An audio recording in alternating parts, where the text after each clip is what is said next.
Bismillahirrahmanirrahim. Assalamualaikum warahmatullahi wabarakatuh. Alhamdulillahirabbil alamin wa bihi nasta'in ala umud dunya waddin. Wassalatu wassalamu ala asyrafil anbiya'i wal mursalin sayyidina Muhammad wa ala alihi wa sahbihi ajma'in. Rabbi shrah li sadri wa yassir li amri wahlul 'uqdatam min lisani yafqahu qawli. Amma ba'd. Alhamdulillah, rakan-rakan yang dirahmati oleh Allah Subhanahu Wa Taala, kita bersyukur kerana dipertemukan lagi dalam majlis ilmu pada kali ini, dan insya-Allah kali ini kita akan sambung perbincangan berkaitan dengan cacian ini, yang mana pada kali ini kita akan baca dua hadis dan salah satu daripada hadis ini ialah berkaitan dengan Rasulullah mengajar kita untuk mendoakan orang yang kita sakiti.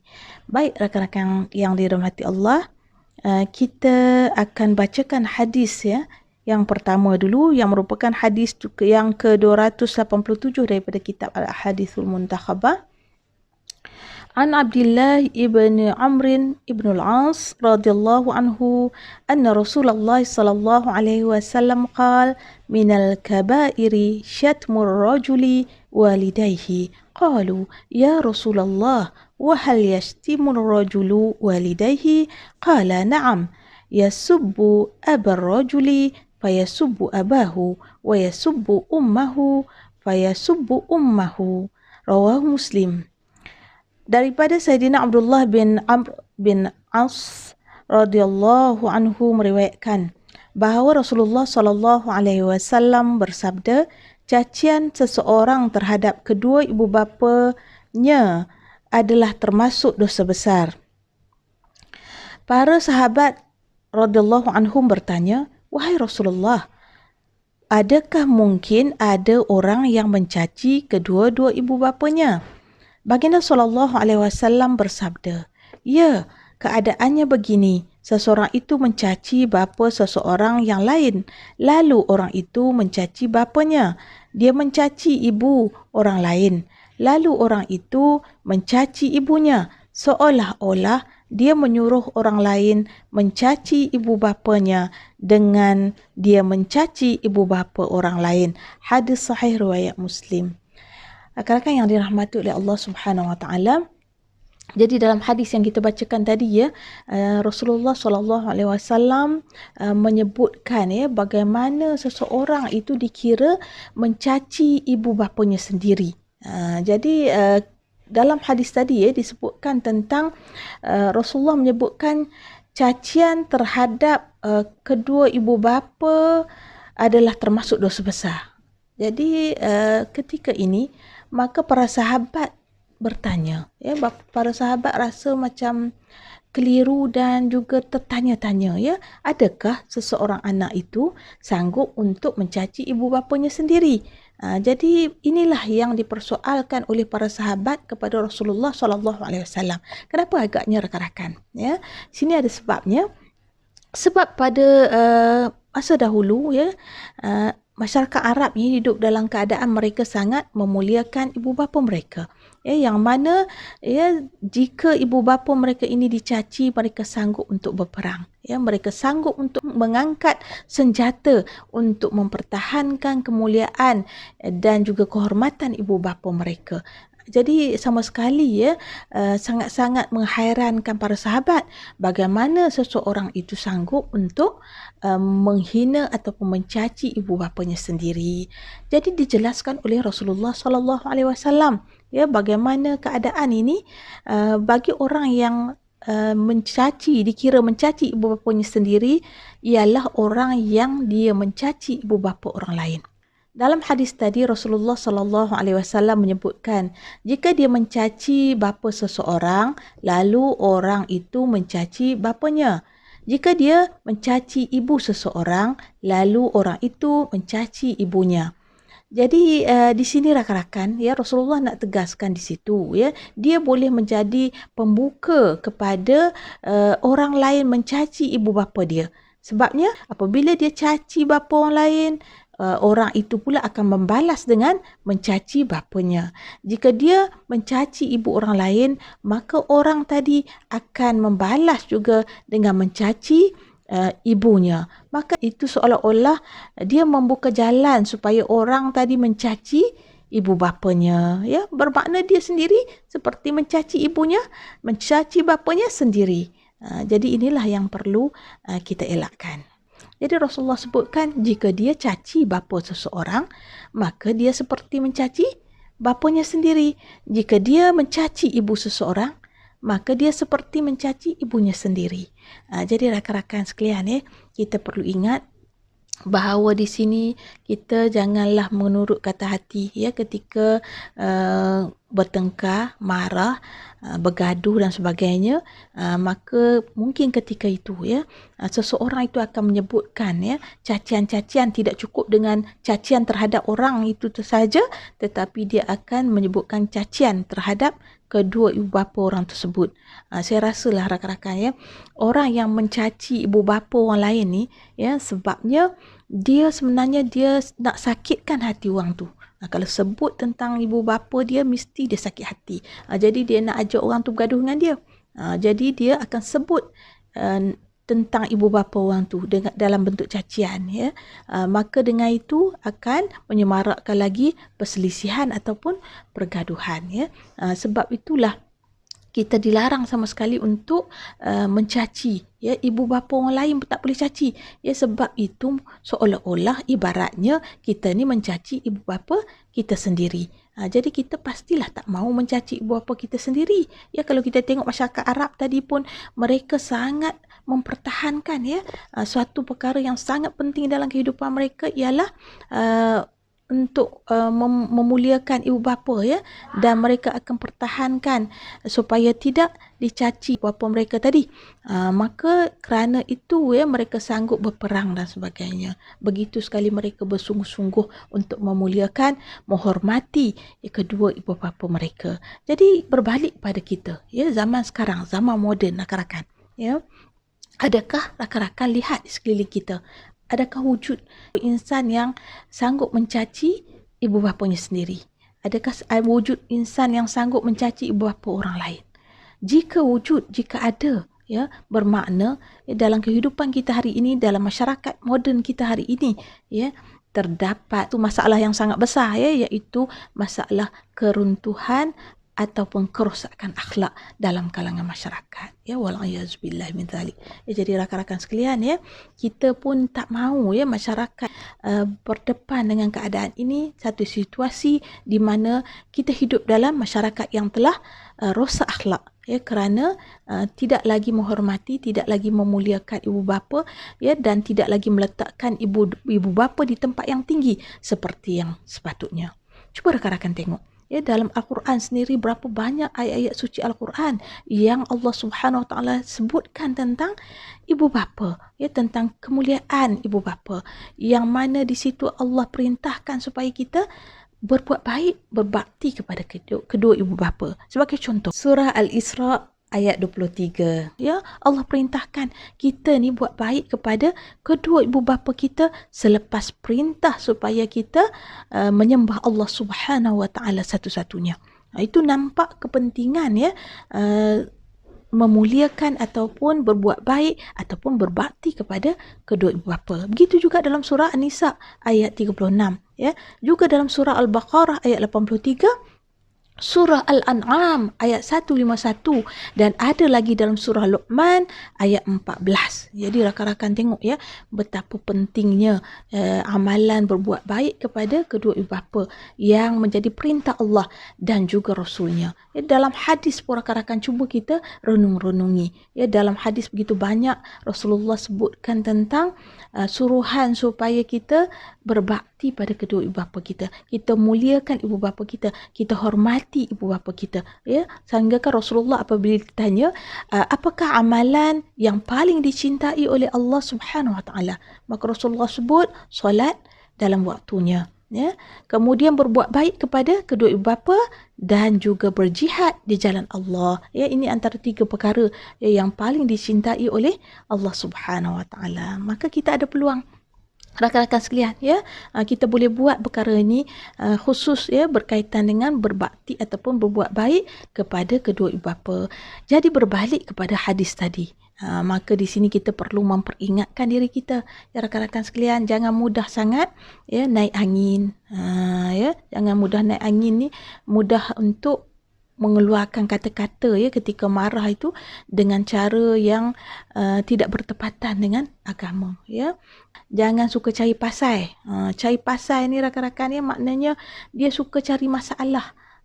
Jadi ketika itulah disebutnya segala ya keturunan orang yang dia marah ataupun dia benci itu dan membuatkan orang itu juga marah kepada dia. Jadi memang ini betul-betul ya membawa kepada permusuhan ya, pergaduhan ya, saling menyakiti hati sesama sendiri ya. Patutnya kita kena jauhilah perkara ini ya.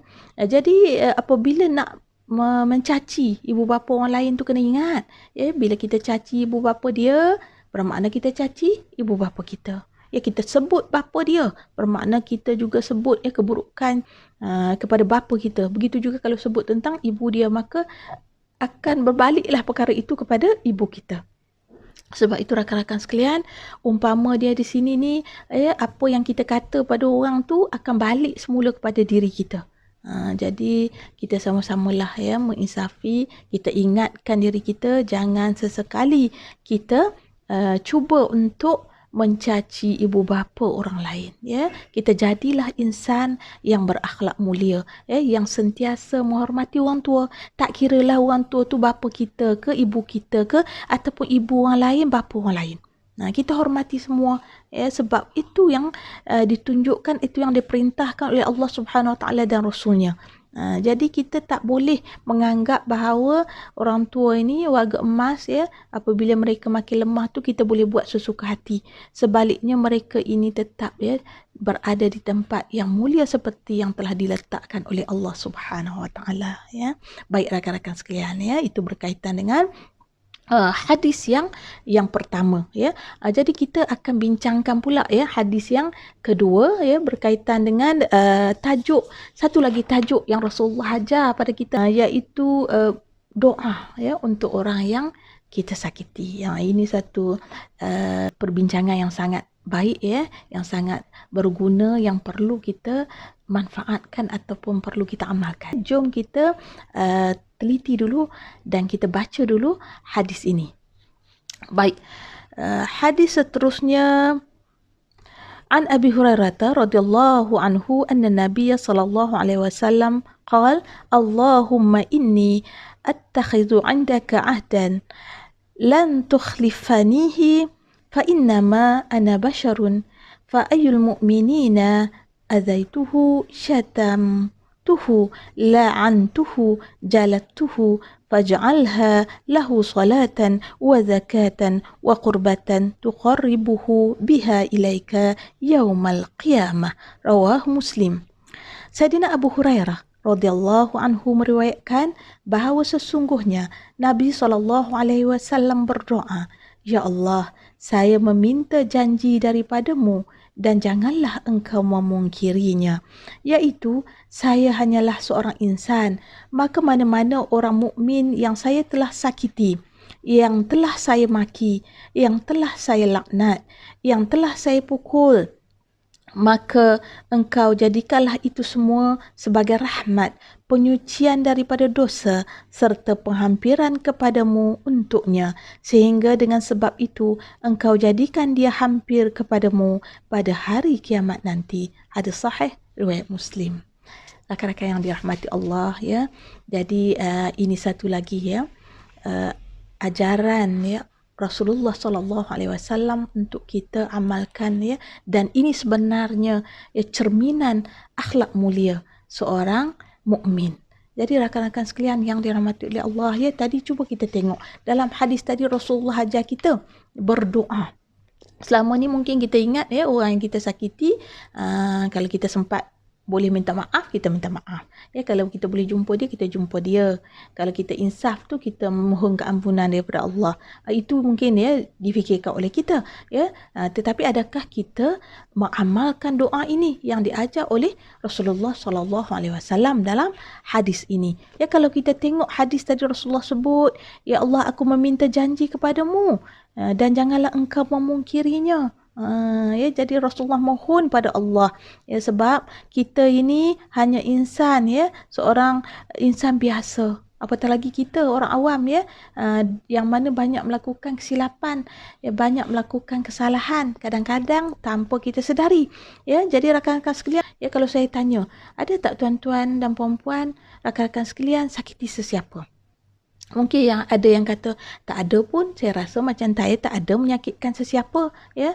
Mungkin kata adalah yang dulu-dulu, ya, saya sakiti tapi saya dah minta maaf, mungkin begitu, ya. Adalah dulu saya buat, saya dah mohon ampun daripada Allah, dan sebagainya. Tapi mungkin, ya, rakan-rakan, ada orang yang ego ni dia tak menyedari kesalahan dia, dia tak insaf dengan perbuatan dia, jadi mungkin dia akan rasa saya tak ada buat salah pada siapa-siapa pun. Saya tak ada sakiti siapa-siapa pun. Saya buat apa yang saya suka. Dan saya tak ambil peduli pasal orang lain pun.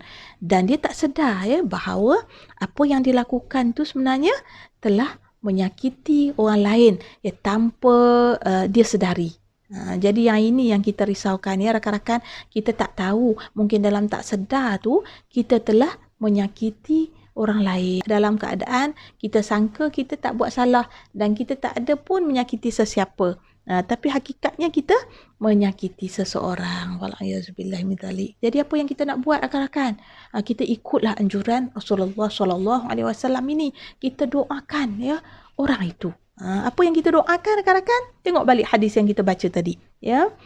Rasulullah doakan, maka mana-mana orang mukmin yang saya telah sakiti, yang saya telah maki, yang saya telah laknat, yang saya telah pukul, maka engkau jadikanlah itu sebagai rahmat, penyucian daripada dosa, serta penghampiran kepadamu untuknya, sehingga dengan sebab itu engkau jadikan dia hampir kepadamu pada hari kiamat nanti. Ya, indahnya rakan-rakan, ya, indahnya hati orang yang boleh mendoakan doa yang sedemikian ini kepada orang yang dia telah sakiti, sama ada secara sedar ataupun tanpa disedari ataupun tanpa disengajakan.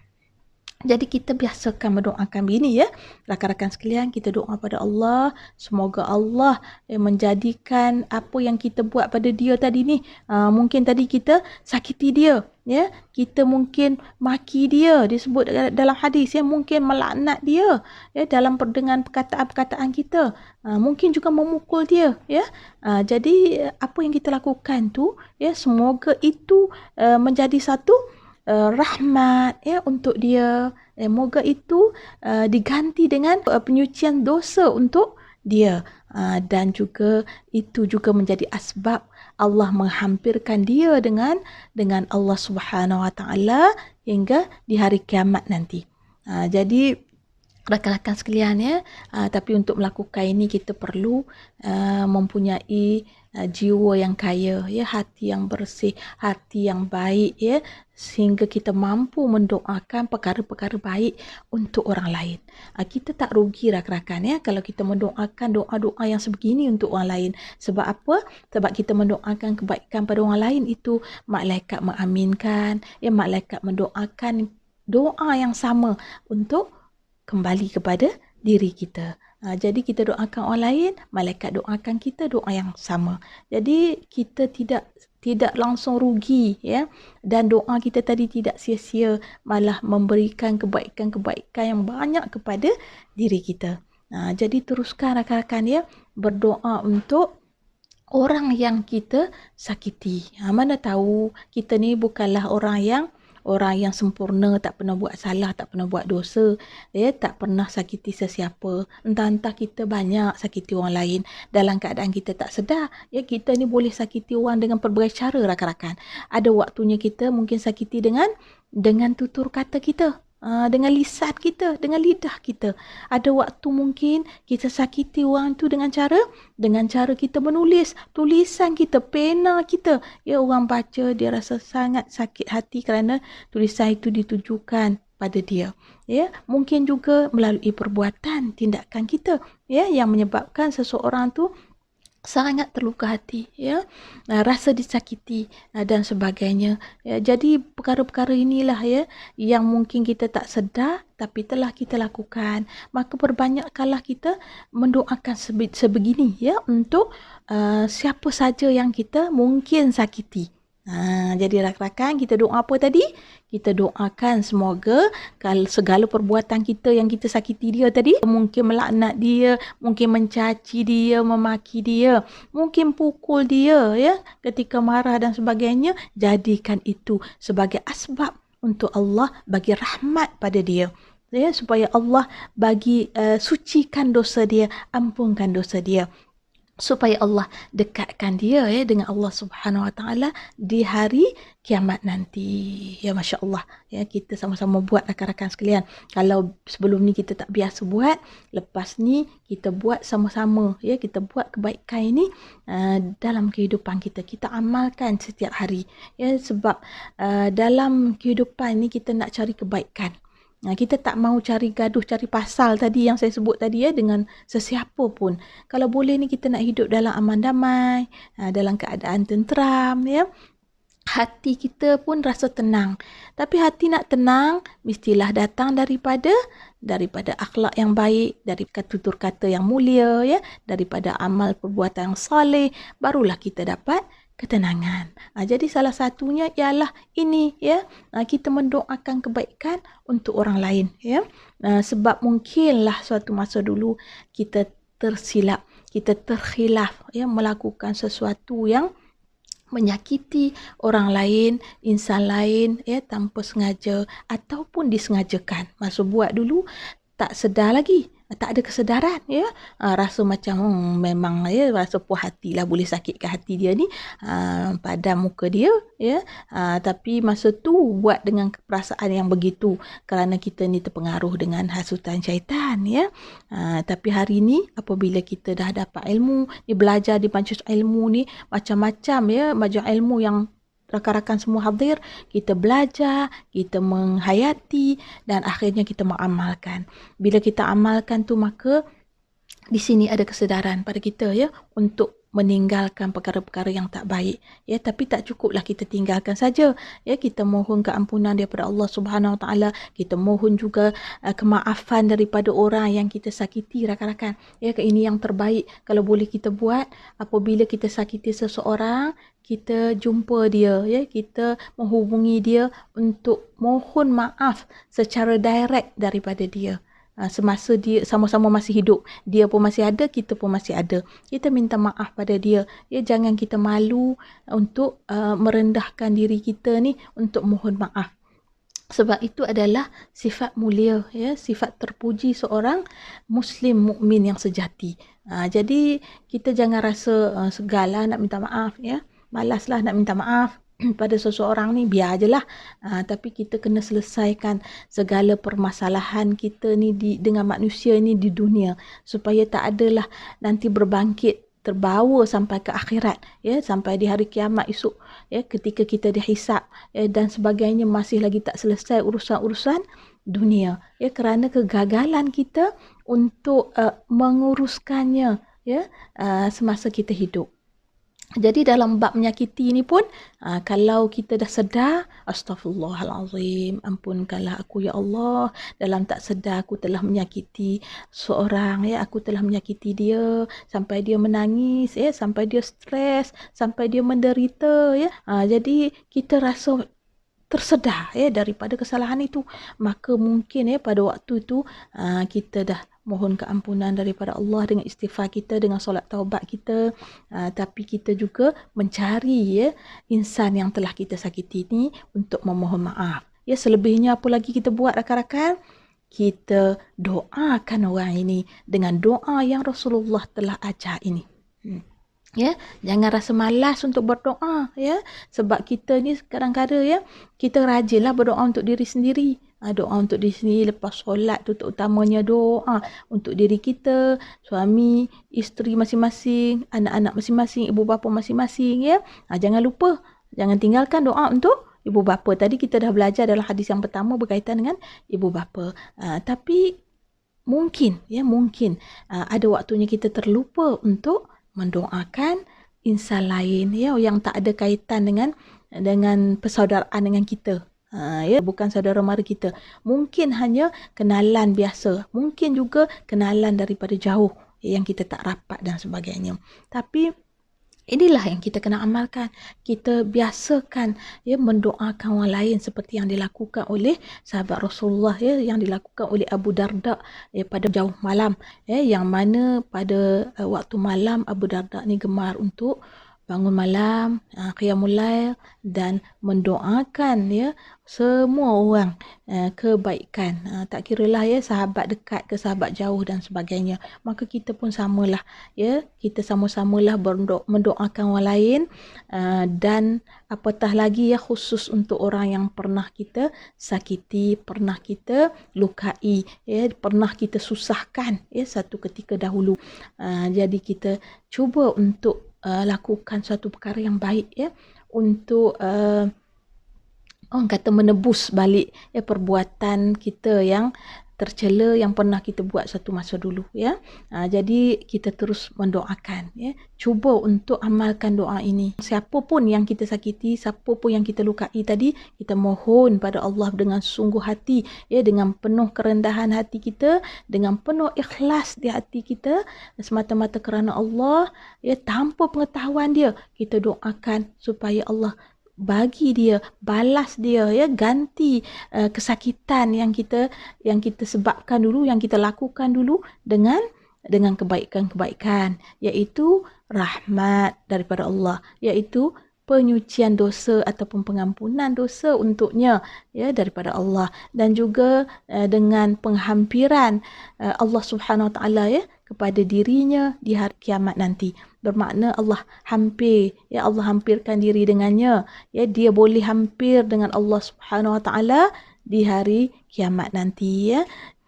Jadi kita usahakan rakan-rakan sekalian ya, dengan niat suci kerana Allah Subhanahu Wa Taala ya, kalau kita doakan dia, insya-Allah doa itu juga kembali kepada diri kita. Kita pun nak rahmat daripada Allah Subhanahu Wa Taala rakan-rakan. Kita juga nak pengampunan dosa. Kita nak kita ni suci daripada dosa-dosa yang kita lakukan. Kita juga nak dekat dengan Allah Subhanahu Wa Taala di hari kiamat nanti. Bukan hanya di hari kiamat kita nak Allah dekat dengan kita, kita dekat dengan Allah di dunia ini, semasa hayat kita di dunia ini hinggalah ke akhirat nanti. Ya, jadi rakan-rakan sekalian, ya, jangan lupa selepas ini kita mendoakan orang lain ya, tak kiralah sesiapa pun yang mungkin telah kita sakiti, yang telah kita caci ya, dan lukai pada suatu ketika dahulu ya. Jadi rakan-rakan sekalian, terus amalkan ya perkara ini. Kita cuba untuk memperbaiki diri kita, dan doa ini pula ya lebih afdal, lebih baik lagi, lebih berkualiti lagi jika kita melakukannya tanpa pengetahuan orang yang kita doakan. Ini memang lagi hebat ya rakan-rakan, sebab kita mampu buat perkara ni tanpa pengetahuan dia. Sebab manusia ni ada kecenderungan ya untuk buat sesuatu tu, dia nak orang tengok, dia nak orang nampak ya, dia nak orang hargai dan sebagainya. Tapi ini tidak. Kita berdoa pada Allah ya, di malam-malam sunyi, waktu kita qiyamul lail ya, waktu kita bangun tahajud, kita mohon pada Allah untuk memberi kebaikan kepada orang lain tanpa pengetahuan dia. Ini sangat hebat ya. Ini doa-doa seperti ini ada kekuatan yang luar biasa, insya-Allah.